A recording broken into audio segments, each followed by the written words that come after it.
Greetings, software test professionals, and welcome to this STBCon virtual session.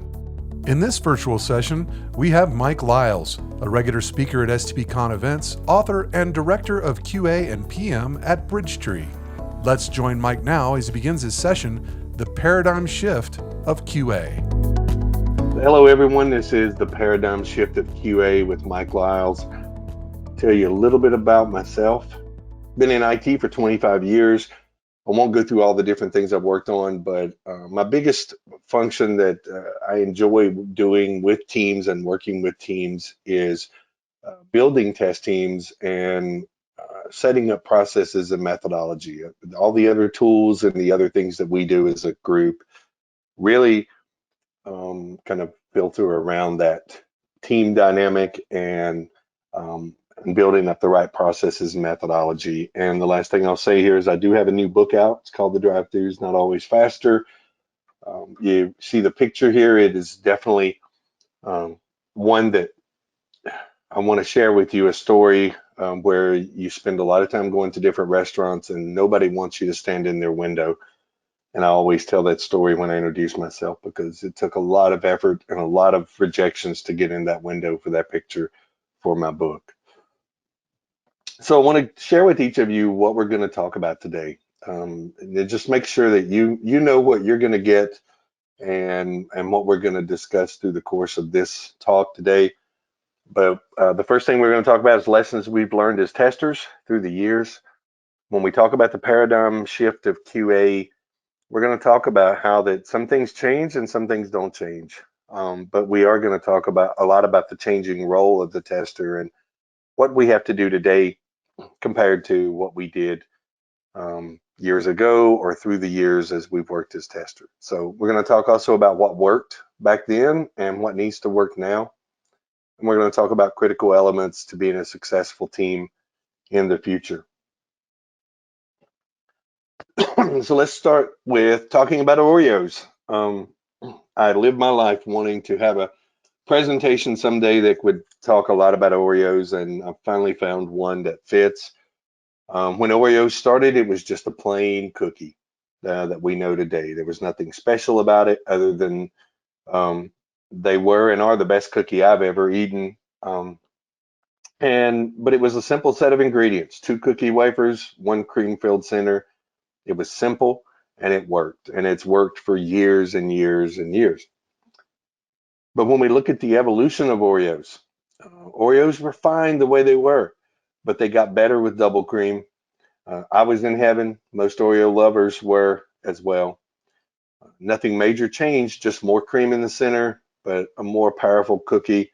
And we learned from the fact that when I go to the grocery store, that's the one I was buying every week instead of buying the simple originals. And then came Cakesters. These are not even cookies. They're cakes, but I have to admit that I bought them and I ate them. How could we resist? It's Oreo. It's a new product. We tried it out. Most of you probably tried it, and you found that that was something new to try. It definitely wasn't the original cookie, but it was definitely something different. And then when we talk about the evolution of Oreos, that's when my life changed. We went to Mega Stuff. When Mega Stuff came out, I no longer thought about the double stuff. I no longer thought about the single cream. We realized that double stuff was not enough and that the original cookie was not even a thought anymore. Mega Stuff set the bar, and that's where most people that are true Oreo fans like myself said, this is where I'm going to shop from here forward, and I'm not going to look at the double stuff or the single. And then came triple stuff, and we were asking ourselves, can it get any better than this? I asked that question for a long time, and I love the triple stuff. It was the Big Mac of cookies back then, and if you've tried it, you find that it was an amazing cookie. It got 2 different flavors of cream inside, and it was really something that really set the bar for where Oreo was going. And I said, can it get any better? And then it did. I realized it can because of 2 favorite things in my mind: Nutella and Oreo together. That was crazy. And then when you look at the easy lift opening of the package, what we found was this changed the way we eat cookies. You no longer have to worry about keeping them fresh. You no longer have to worry about putting them in a Ziploc bag for freshness. You simply opened it, took a cookie or cookies in my case, and closed it back easily. This added to the volume of cookies that I began to eat. Probably wasn't a good thing for me and my health, but it definitely made it easier to eat cookies that you wanted to eat and get them out in a lot faster and more efficient. And then I have to ask why. I have to look at the ridiculous things that have happened. Oreo decided to go to the candy bar route. They're a cookie. You've now left your status as a cookie, Oreo. The redundancy in the cookies and cream Oreo title made me laugh up here. And I'm wondering why they even use the redundancies there. But Oreos are cookies and cream, plain and simple. But they tried new markets, they tried new things. And I bet some of you didn't know that they also did gifts. You can go to the Oreo website right now. You can order the classic cookie sampler box. You can order the birthday gift box. You can order the baby boy gift box, baby girl gift box. I'm telling you, I know what I want for my next birthday, and I didn't even know it was out there. Okay, seriously. Then came Oreo Thins, and this was a disgrace in my mind. If you're out there saying I love Oreo Thins, then you're not a real Oreo fan.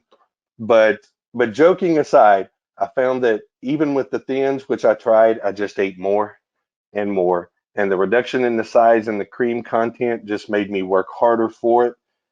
And I just ate more cookies. It didn't stop me. Um, and so I just kept eating more of those Oreo thins. And so then came, oh my God, seriously, the most stuff. If you haven't tried this cookie, it was amazing. This is an Oreo cookie lover's wildest dream. I was in heaven. These were amazing. I think they were only on a promotion. I'm not even sure you can get them now. So if you're saying to yourself, I didn't know these even came out and you're wanting to get them, I'm not sure you can get them. And as we're recording this is in the middle of the COVID-19 scare across the planet. Um, I'm not sure you could get Oreos anywhere at this moment, for that matter. But I was in heaven. These were amazing. And I have to admit, I finally agreed that it was almost too much. The cream was almost too much. You look at a comparison of them side by side, and what you find out is they're really the same cookie. They look the same. There's just more cream there. And for people who love the cream part of the Oreo cookie, what you found was they it's the same story, but yet it's a different package. It's a bigger package and definitely a lot more calories and I'm sure a lot less healthy for you. But you start asking yourself, why are we talking about Oreos? Why did this guy just spend 14 slides talking about Oreo cookies? Didn't I just say I wanted to have a presentation with Oreos in it? Yes, I did. But there's something to be learned here, and that is the more things change, the more they stay the same. Now, testing is evolving. Things are changing. The way we work together is changing, but the core principles of testing are still the same. And I want to review a few of these. I look for these qualities when I'm interviewing people to work on my team. I look for these qualities when I'm talking to testers in the testing community, and I try to find these qualities. I need people who are curious. When you interview someone for a testing role, if you're hiring on your team or you're part of the hiring process and you're talking to people that test, it's interesting to have somebody who is curious, wants to ask the why questions. They want to question everything that's going on. When I take a test drive in a car, the dealership never really enjoys my drive very much because I ask a lot of questions. I play with a lot of the buttons and the bells and the whistles. I want to know how this product is working for me. And I don't have a script when I'm test driving a car. I just do what comes natural and I learn based on what I do. We have to think outside the box.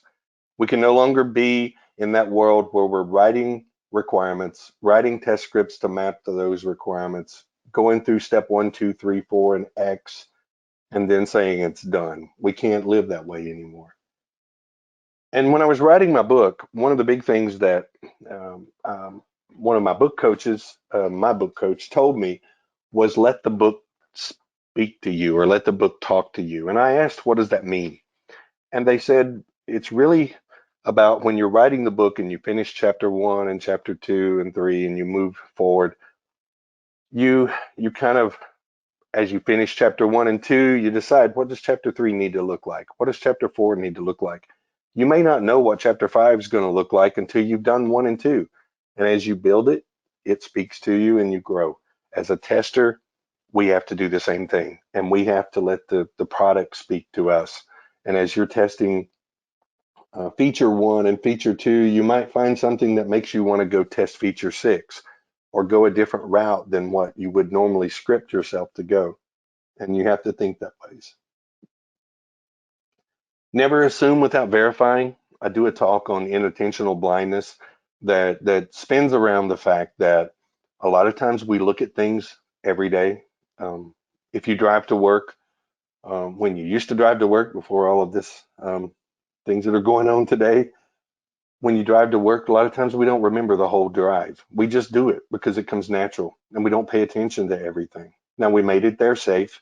We made it to the office safe, or we made it home safe, but we didn't really pay attention to every single mile we drove. We're an autopilot. We're doing things in autopilot, and you can't do that as a tester. As a tester, you have to know what's going on. You have to be aware of the surroundings, and you have to be closely watching every time you test something, because you can test it 100 times, and that 101st time, it may not work the exact same way. Most of all, trust your instincts. Trust where you're going. Trust your gut feel. If something doesn't feel right, something doesn't work right, trust your instincts. Take that extra step if you feel you need to look at something further. Now, if we were all in the same room at the conference right now, I'd make you raise your hand, and I would say, how many of you started as a tester? And it's okay if you didn't.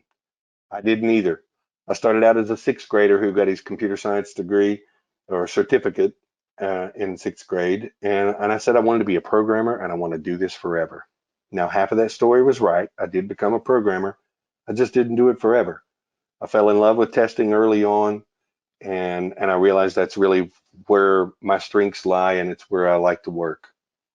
But this was really a trick question for all of you, because we all started out as testers. Kids explore, they ask questions. If you're a parent, you know this. They want to know everything about everything. And they make great testers because they're not running from a script. They're going with what comes natural. They're looking at what's next, and they're proceeding based on that. And we have to do that too. Now, one of the questions I ask when I interview people is, what is the purpose of testing? And a lot of times people will say it's to find defects. And I hope you didn't say that, because testing's job is no more to find defects any more than working out at the gym is to sweat. You may sweat when you're working out, but that's not why you go there. You go there to be healthy. You go there for many reasons, but it's more than likely not to come home sweaty. Finding defects is an indicator of the work that you're doing, but your role as a tester is much more than that. So let's talk about that. What QA is not. When we talk about the paradigm shift of QA, I'm going to talk about some of the things that testing may have said. We may have looked at testing as one of these roles in the past, and we may have said this is what testing is. But when we think about the future of QA and the testing role, we have to know that testing is not the software police. We're not there to write you a ticket. We're not there to shake our finger at you and celebrate when we're finding problems. We're there to work with you. We're not auditors either, even though I would say, well, some of our role is to make sure that things are followed and processes are followed and the product works as designed. But auditors many times are there to find problems and to really raise the big problems, and to talk about trouble. We do talk about risk. We do talk about what we're finding with the product, but it's not there to be a negative influence. It's there to be a collaborative partner with the project team. Now, when I was in a conference in Dallas, Texas in 2016, I was in an elevator, and the guy in the elevator with me was pressing this door close button as hard as he could, and it wasn't moving fast. And another person in the elevator said to me, or to that guy, I don't even think that button works. I think they just put it there to make us feel good. And I've heard stories of actual elevator companies that do not have anything linked to this button, and it is there to make them feel good. But our role as a tester and the testing on the project team really has to be more than just to make them feel good. We're not a box to check at the end of the process. We're not the end of the SDLC. We're not the very end of the overall program. We're there collaboratively throughout the whole thing. And in fact, we are investigative reporters.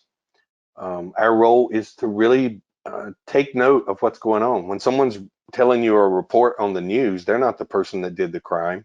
They're not the person that caused the issue. They're not the person that had the accident or whatever news they're reporting. They're just telling you what they see. They're telling you what they're observing with the product. And as testers, we have to understand that we are investigative reporters, and that is one of our roles in the organization, is to help understand and observe what we're going through and testing and evaluating with the product. Now, when I think about what we do as testers and where we're going in the future, we have to really understand why we're doing this. And if you haven't seen a video on YouTube, there's a video out there by Simon Sinek. It's called The Golden Circle. If you search for that, it's about an 18-minute video. I'm not going to talk for 18 minutes on that story, but I will tell you that Simon Sinek talks about how that great companies, most companies go from the outside in. They look at what first, then how, and sometimes why.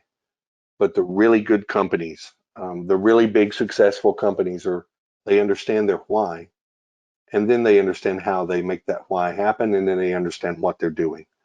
Um, Every single person knows what they do. It's the first question you ask someone at a social gathering. When you meet somebody for the first time, you say to them, "What do you do?"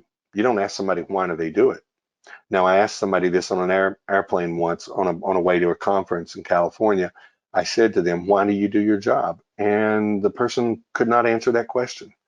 And I don't know if they quit their job that day. They may have, who knows? But the one thing I noticed was a lot of people don't always know why they're doing what they do. They know what they're doing. Some people know how they do what they do.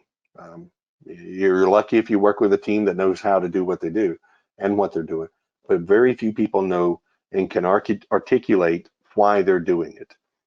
I'll give you an example. When I was working with a retailer, I was on a QA team, and I asked the team, "Why do we do what we do?" And they started with answers such as to find defects, to make sure the product is working, to execute our testing, and to review the results. Those are what answers. That's what we do. And we use these tools, and we do these processes. That's how we do it. But very few people can talk about why. And when I looked at that retailer and I looked at the QA team that I had there, I said, our why is really about making sure that that customer can go into a store and buy our product, or go online and buy our product and have a good experience. That's our why. The how and the what play to that, but you have to understand your why.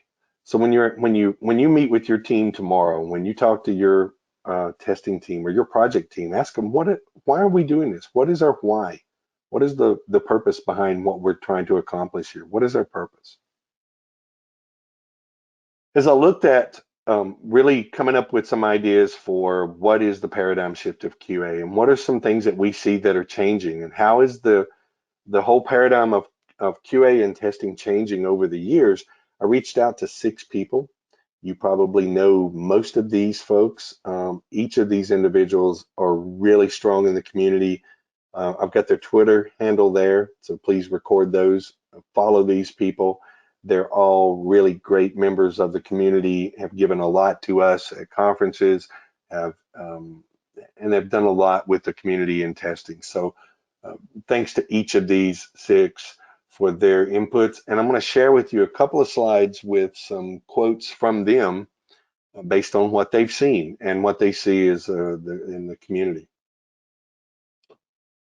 Pradeepa says that the role of testers will be lifted up to act more of a SME and define the quality standards.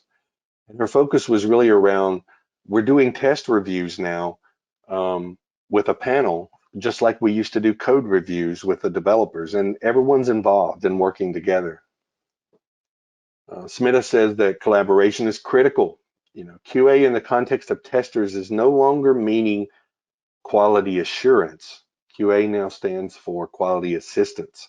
We're in this together. Project sizes are decreasing.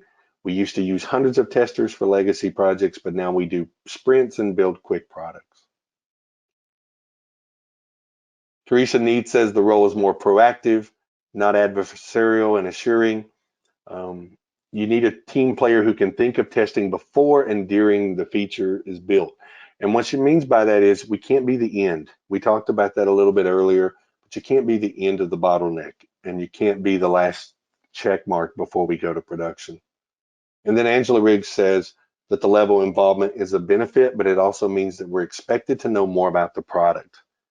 If you remember the old days, if you've been in testing for a long time or IT for a long time, you remember that way back years ago, you functionally tested the product and you may not know everything about it. Those days are gone. We have to understand fully and absorb that product and understand why we're doing it. One of the things I do when I interview people is I hand them a controller for a TV and I asked, how would you test this? The first question I want to know is from them is, what is this? I don't want them to assume that it's a controller. The next question is, they usually jump right to, I test the power button, I test the up and down arrows, I test the numbers, I test these things. But then I start saying, well, have you verified that there's batteries in the controller? Have you verified that the TV is the right TV for that controller? Do you have power in your house? Do you have the TV plugged in if there is power in the house? Those are questions we have to know. We have to know everything about the surroundings when we're testing. Mary Thorne, shifting left, being involved earlier in the process. I really like her note here that we need to teach and mentor developers on how to test. You've been in a situation where testing really doesn't get done until the testing team does it, but you got to be more collaborative together. In agile environments especially, testers are involved in code reviews and working with the developers, and developers are more involved in the testing process and making sure that they have good unit tests and that they've done their due diligence to the product before it comes to us. And then Emna says that all team members become good at testing in a new age of testing so that we find more tests in a lot of levels starting from the unit test. So kind of adding on to what Mary said, but it is seriously a very big proponent to what we do as testers. Now let's talk about planning. The old way when we used to plan, testing was at the end. We verified in pre-production. There might have been some involvement from us in the early stages. And not in the early stages, but right before we go to production, we verified that things were ready to go. There was a handoff from the development team to the test team, and there was limited interaction to all phases along the SDLC. Now, when we look at the new way and how we have to think about the paradigm shift of QA and how many organizations are doing it differently today, including mine, we try to think about all phases of SDLC. In older times and years ago, testers didn't think about design and the user interface, but that's very critical now. And we have to be more collaborative with the dev team. It's no longer they do their job, they throw it over the fence, and we do our job. We have to be involved together all along the way.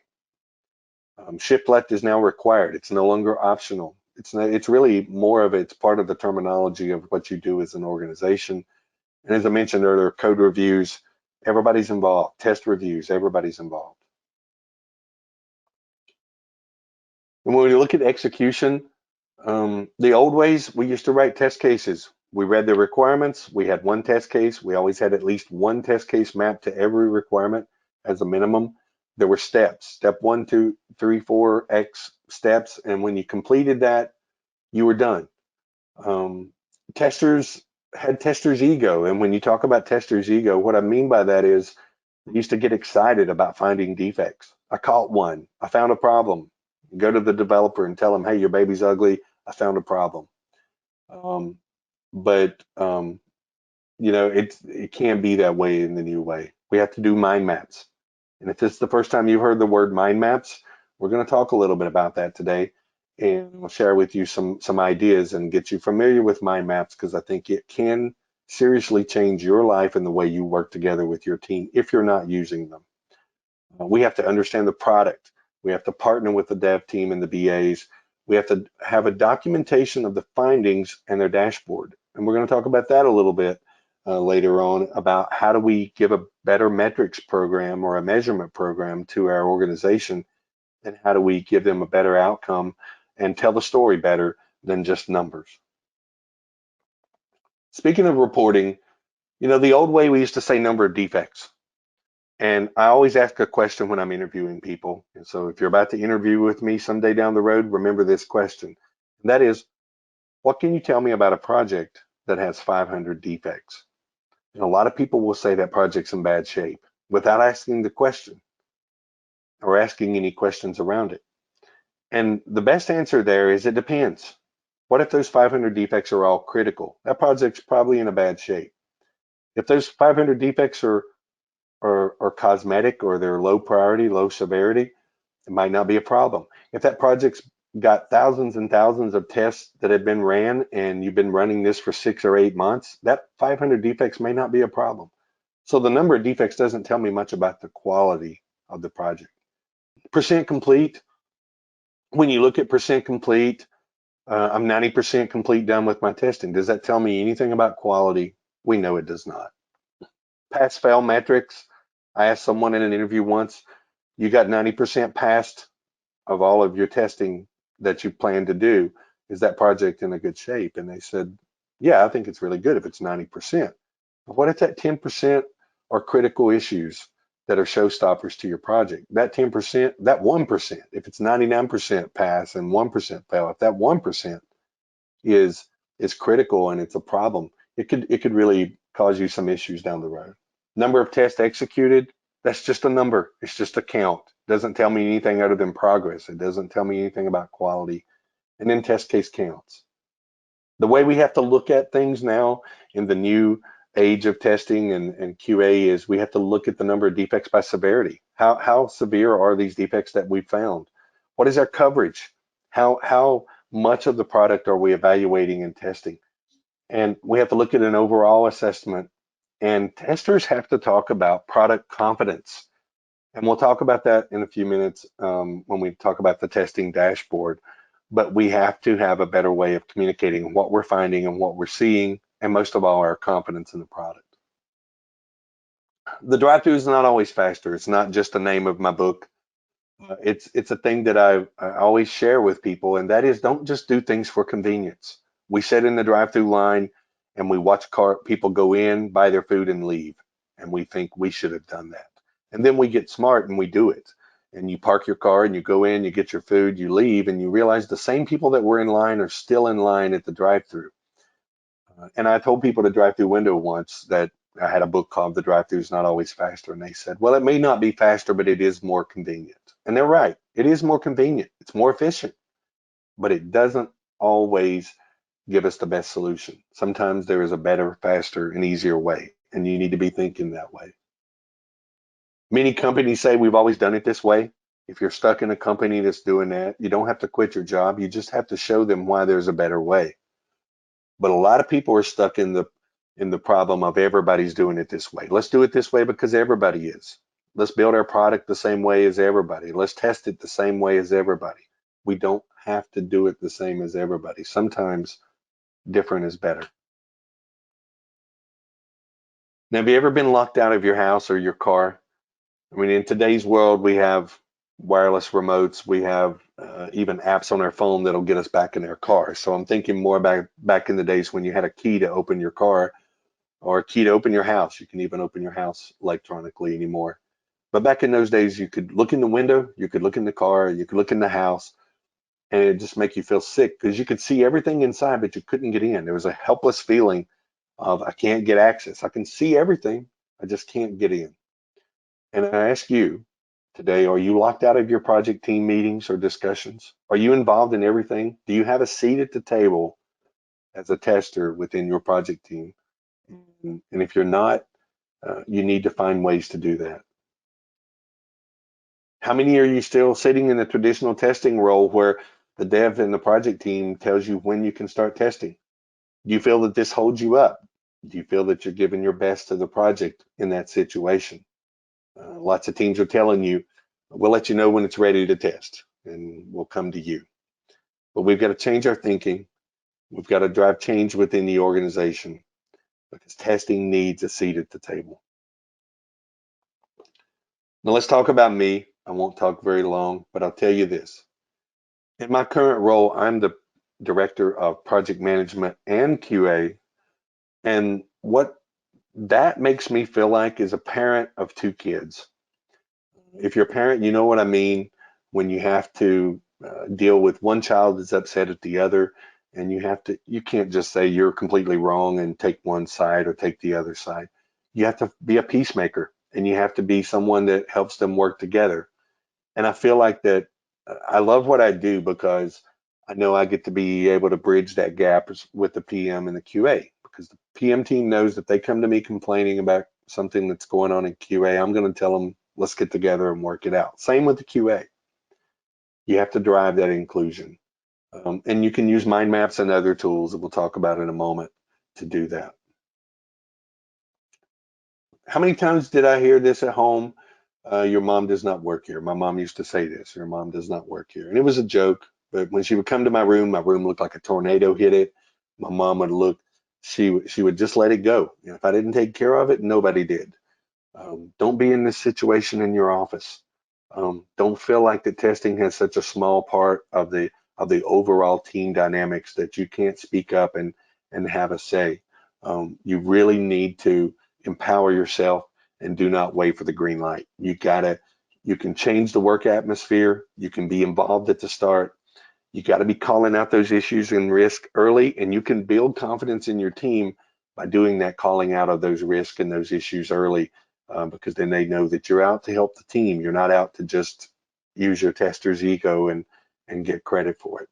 Don't wait for direction. Go for it. Now, I've thought of the situation of what if we ran a restaurant? What if IT was a restaurant and we did IT like we do restaurants? And what I come up with was this. Your developers would be your cooks, right? They're in the back. You don't see them. They're doing their work. They're finishing, they're making the food, and they're delivering the food to you. The project managers are your waiters or your product managers. They're the people that are taking the orders and making sure that the food is getting done and it's getting delivered and the customer's getting what they wanted. And then testers, I couldn't think of a title for this. It's not, I don't want to call it a manager because it kind of blends with project managers here, but testers is really the checking in person. And you know who that person is. They're the person that drops by halfway through your meal. Is everything going okay? Is everything good? And we know how that situation goes a lot of times.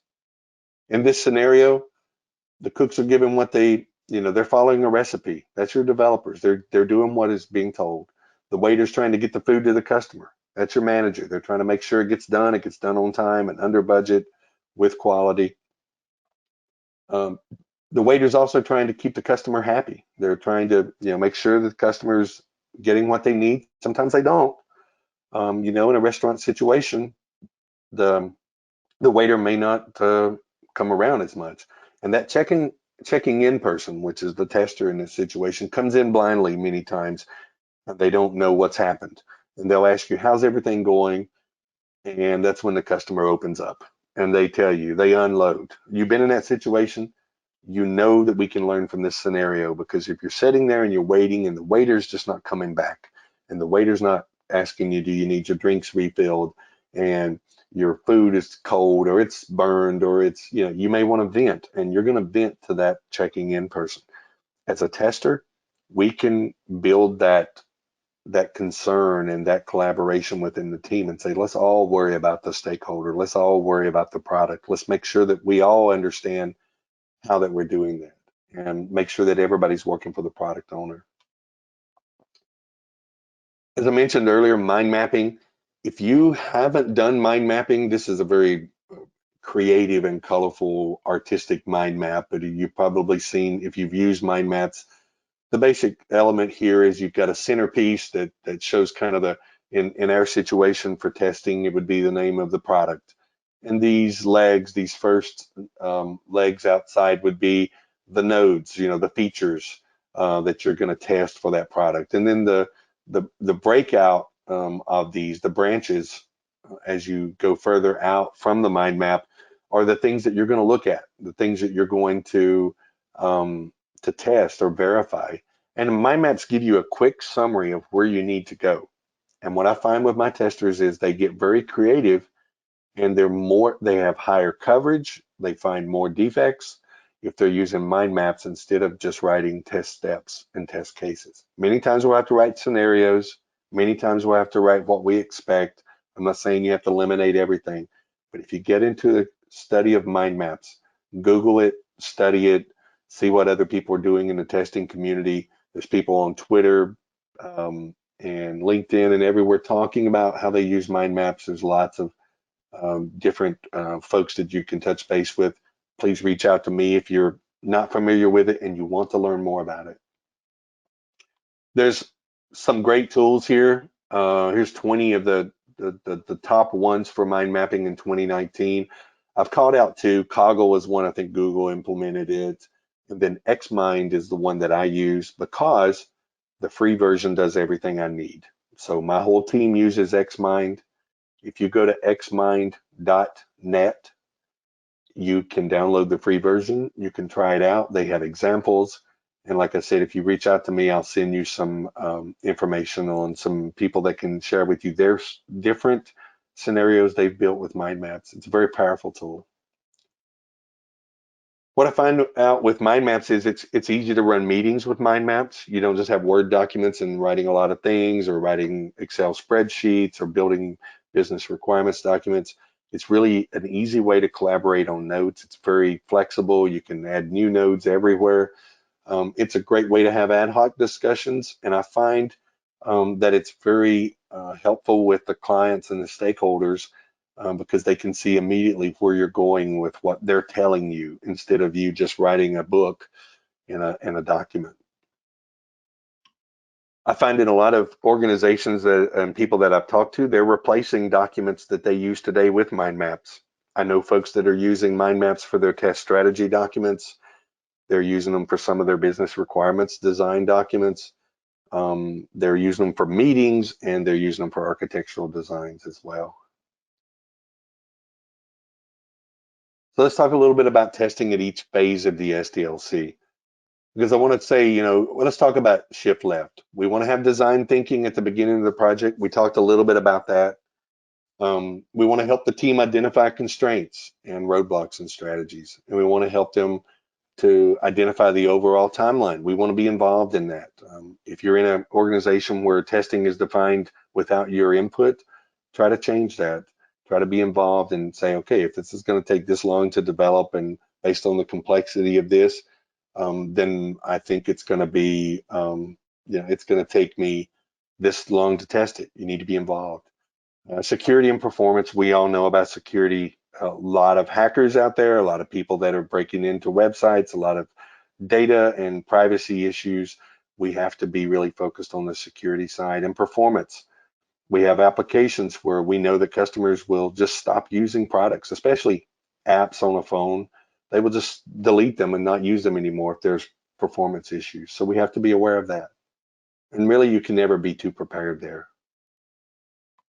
Let's talk about testability. When I look at testability, you have to understand early in the process exactly how's this going to be tested. Just looking at a requirements document may not give you everything you need.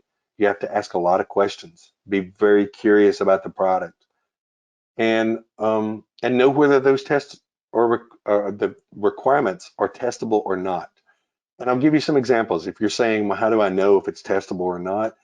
Tell me, as you look at these, can you test that the app needs to be fast? My mom rides in a car with me. Fast to me is a whole different speed than what she thinks fast is. I'm always too fast when I'm driving. But fast for the product may not be the right thing for you. Must use pleasant colors. I use these beautiful colors just to showcase that. This may be pleasant to somebody. It's not pleasant to me, but it might, you can't measure that. It must be efficient. What does efficient mean? We can't test efficiency. It must be easy to read. You have to think about the skill or the level. And when you look at accessibility and how the product needs to work, we really need to define Easy to read can be a high level requirement, but you have to define, what does that mean? And it must be cheap. What if your client is $1 million company and they say, $200,000 product is nothing? But what if it's $100,000, dollar company and they think that $5,000 is too much? You have to understand the requirements and define if it's testable. You can implement test-driven development to make sure that the QA engagement is early. And it helps the developers to understand how you're going to test the product. It changes the mindset of your tester throughout all the phases. And it changes their process of where we've been saying, we used to hide tests and say, we're going to surprise the developers. We're going to find something. We're going to break something. And, we no longer play hide and seek. And when we find issues, it's just as much our issue as it is the developer's issue. Lisa Crispin and Janet Gregory have a book out on Agile, and they talk about we need to go from bug detection to bug prevention. Knowing earlier whether or not this is going to work is a good thing. Now, I'll give you a personal example. This is my car. I don't have that car anymore. But when I had this car, I loved it, for at least for a short period of time. And then I hit a deer. And it did some damage to the front end of my car, and to a lot more damage than I thought when they billed me for it. But one of the things that they did is that within this spoiler, you can see here, there's a hole here. There were sensors that helped you to use a camera around the car. So when you're parking your car, this is the dash of my car, the center of the dash.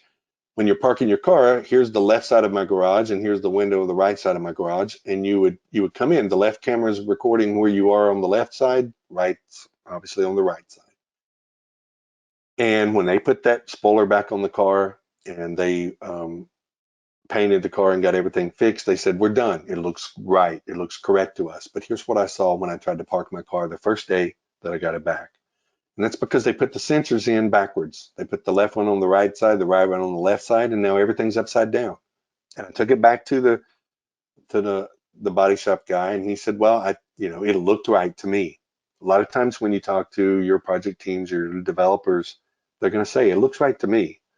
I don't understand. You have to be able to show them. It was easy to show them that this was not right and help them.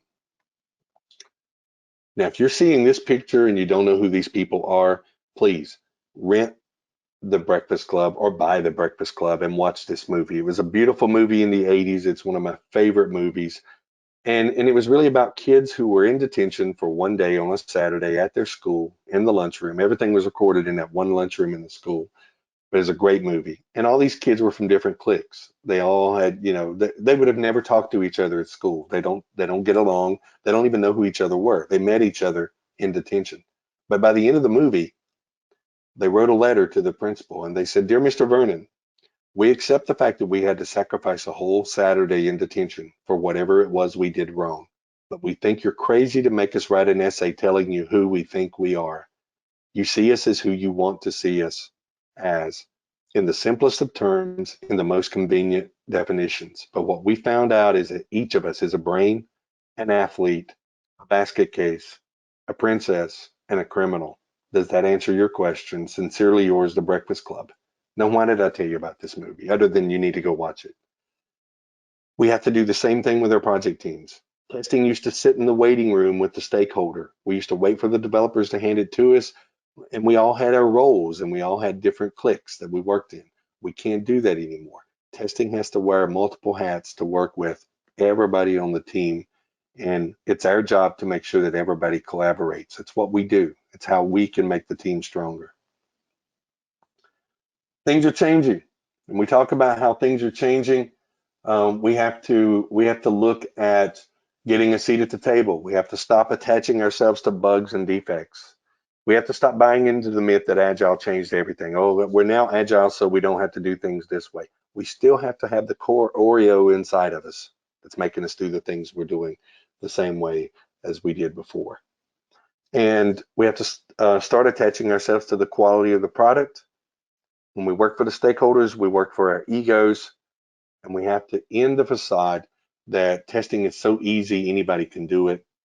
We also have to end those discussions where the team says, I don't think testing QA can test this. We'll do the testing, because if they can do it, we can do it. We can more than likely do it better. We know that. A big thing in part of our role, and I'll speed up a little bit here, is that we have to be able to influence the stakeholders. It's not about convincing them. Convincing them sounds like you're not helping, but we have to ask a lot of questions.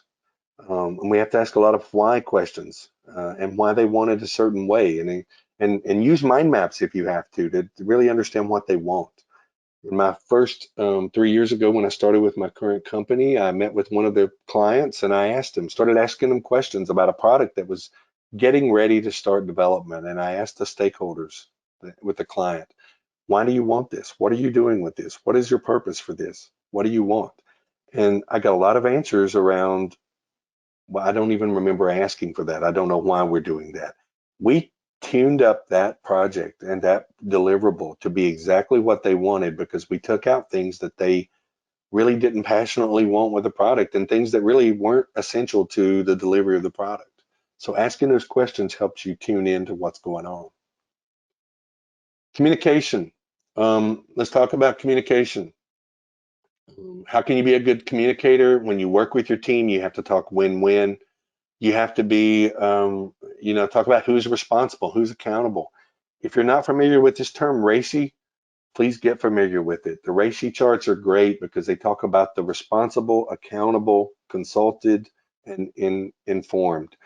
If you're the accountable or responsible, you're doing a lot of activity in that project. And if you're the accountable one, you're the neck to choke if things don't work. Building a culture of we're in this together is really about talking to people about making sure you have commonalities. Maybe you and someone on the project team both like this TV show, or you like this sports team. When you build that bond with someone, it just by nature, it just indirectly, they don't realize it's happening, but they have a bond with you. You have to know when to be strict, when to be forceful, and when to be kind and gentle. And you have to guide yourself on those things. When we think about escalations, you have to know when to escalate, and remember that escalations aren't always bad, but definitely don't make them personal. You can't go from green to red. If you got green status, make sure you call out those risks early and make it yellow before you go to red. Our job is all about finding risk, and escalation is the way that we can get things solved. But you have to know when to let it go, and then CYA at the end of that. Selling testing, very big part of what we do as a testing organization. You have to think about those executives. Are you in an organization right now where you feel like that the executive team is supporting others and not the QA process? Are they buying into others on the team that may be saying that testing is an overhead, it's a cost center, it's taking more money, it's taking more time? You have to learn how to lead up. And I tell this in my leadership courses. Leadership is not about a title or a role or management. Leadership is about a mindset. And you can lead upwards. You need to know how to get the attention of the executives. You need to know how to get executive support when you need a decision in favor. And you got to configure that win-win agreement. When you talk to executives, you can't talk about, I found 3 defects. You have to talk to them about what is going to happen to the organization or to this product if I deliver this and I found this defect, I found this problem, and what would it have caused in production had I not found it? I did this a lot with retailers. I would say, if this defect goes to production, you got 1 million people using our product. If that caused a problem, how many of those folks are going to say, I'm never going to shop there again? And what is the cost of that one customer on average when they tell 4 of their friends not to shop there anymore and they don't? So you have to think about the impact, the chain of events that'll happen if your product doesn't work. And we have to make sure we're not a roadblock, that we're enablers of the system and we work with the teams. And looking at reporting, it's one of the final sections here, but reporting is really more about telling a story and not a number.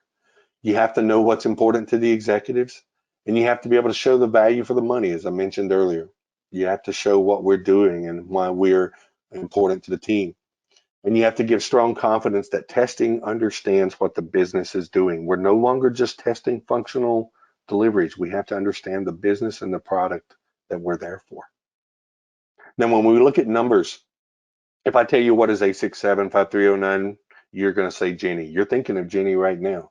If I tell you 4, 8, 15, 16, 23, 42, you're probably thinking lottery, but for those of you that are Lost fans, there was a Lost TV show probably 10 years ago now, but everybody hated the last episode. It didn't end well, and we know that, and it makes you mad just thinking about it. 1492, 1776, those were 2 years in history, in American history. We know that. 1984, now I'm asking you, are you thinking about George Orwell or are you thinking about Van Halen? Because I'm thinking about Van Halen. 365 days, 24 hours, 7 days a week, all these others. And as you get down to these ones, well, one gets a little more vague.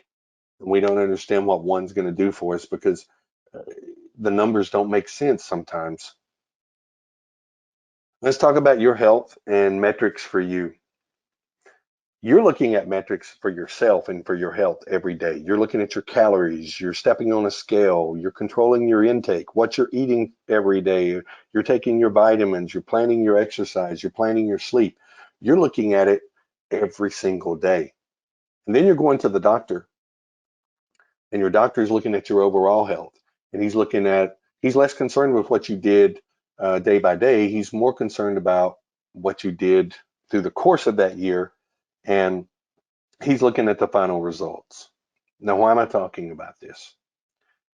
Because when we think about metrics and how we report to the organization, there are daily reports that we do, individual health-wise, defect reviews, we have adjustments to our test plan.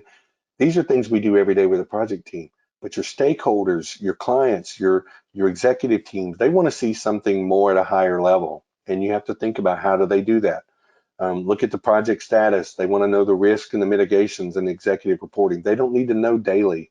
They want to know at a higher level. Just like your doctor can figure out that you didn't exercise this year, you want to give good reports that can tell how things went. And they'll get it from that without having to hear it daily. Metrics can be misleading, very misleading, in fact. I saw this sign in a bathroom at one of my previous jobs, and it said, this area has received a sanitation rating of 0.35. Please do your part. Now, my problem is I don't know what 0.35 is. Is that good? Is that 35% bad? 35% good? Is that even 35%? Who knows? The sign's not telling me a whole lot about what's going on with this metric. I have no idea if that's a good thing or a bad thing. That's a bad metric.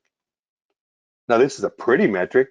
This is a really pretty metric. Makes it look, here's the percent that's sky, here's the percent that's the sunny side of the pyramid, and it's a funny thing to look at, just like this one. This is the percent of the graph that looks like Pac-Man. This is a percent that does not. But these metrics aren't telling me a thing about the product. And they're not telling me a thing about anything other than Pac-Man. So the one thing I would share with you is the final thing on the metric side here is look up goal question metric, GQM. Again, it's a talk that I do on metrics, and it's something that I think is very good for organizations and not used by a lot of organizations. But you have to think about, what is the goals of the organization? What is the goals of your stakeholders? Sit with them and ask them what's important for this product to be delivered, and what's important as I deliver this. What are the outcomes that they expect? And then you have to think about those questions that you have to ask to make sure that you're meeting that goal. And then that's when you can come up with the metrics that will answer those questions, that will tell you that you're meeting the goal. Let's say the goal is the company wants to beat the competitors, and we want this product out with no defects, and we want this product early to the customers before our competitors get there. Well, the questions may be, what things are we doing to eliminate the time it takes to get this done? What are we doing to evaluate the product as we go through and develop this product? What is our speed to getting the development done? What is our planning for testing? These are questions we can ask, and then those metrics are the answers to those questions. What are the development metrics that we need to have in place to make sure that we are meeting those answering those questions and meeting that goal. And like I said, this is a longer topic, but I look up goal question metric, GQM, and you will find that I use this guy's graph, DerekHuther.com. I don't know him, but I did give him credit because I used his graph. His website may still be using that and give you more info on this, but GQM, look it up, it'll change your life. And the last thing I'll show you here is the testing dashboard.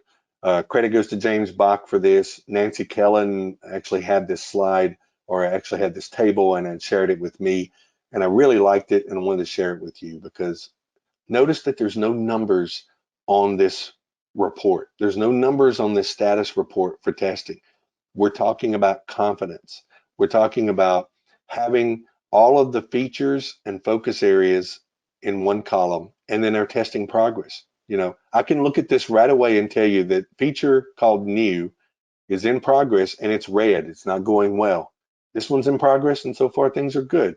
This one's blocked, so it's red. This one's in progress and these aren't started. But intensity here, I'm planning to test this very high intensity. I'm not saying I'm going to run 10 test cases or one test case. I'm saying I'm going to highly test this feature. I'm going to medium test these, and I'm not going to test this one at all. And this achieved tells me a really quick view of I'm halfway there, I'm almost to the high intensity. And then based on what I've done so far, there's my confidence in the product. So these are great things. The comments really tell you a lot about the product as well. And you can say, okay, confidence is really the column that people are going to start looking at, and they're going to start understanding whether or not you feel the product is ready to go. If you've got a lot of red here with low confidence or mediums, and you're nearing the end of the timeline of the project, this dashboard is going to tell a lot about whether or not you're ready to go to production or not. Last thing, the metrics are not always about the product. Sometimes you have to sit down with the stakeholders and just understand, how are we doing? And that's outside of the product delivery. You know, what do you like about how we're delivering the product? What are you not? I bet your organization is probably not always doing that. I bet you're not doing it with your clients. I bet you're not doing it with your stakeholders. But sometimes it's a matter of just a random question. How do you feel about how we're delivering for you? You'll be surprised at those answers that you get when you do that. In context, always remember context. Whether you're a context-driven tester or you're not, it doesn't matter. You have to remember the context of what you're doing. As we grow with a paradigm shift of QA, we have to understand the context of what we're doing, and we have to understand exactly what is the goal, what is the why, what is the purpose, and how we're going to deliver the product. Always remember that context is king. Always remember that you're understanding exactly what we're trying to accomplish. Understand it from the stakeholder standpoint, understand it from the project team standpoint, and always be a proponent for the quality of the product, because that's our paradigm shift. We're not the owners of quality, but we are definitely people that need to share that story with other people and make sure that they're with the quality as well.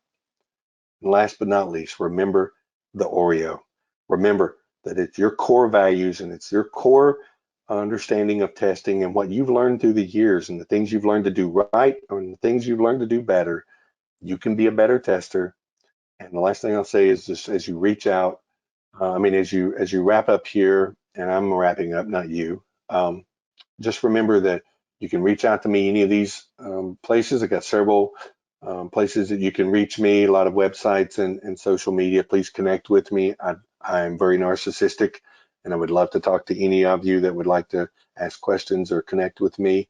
And who knows where the world is going to be at the time you're hearing this, but at the time I'm saying it, there's a lot of things going on in the nation and the world. And so if it's still going on by the time you hear this, please be safe. Keep yourself safe and your family safe. And thank you so much for spending time with me for this presentation. Thank you for joining us on this Software Test Professionals virtual session. We hope you enjoyed it. Learn more about STP and STPCon at softwaretestpro.com. Join our mailing list and receive notifications about upcoming free webinars and our events at softwaretestpro.com/subscribe to STP.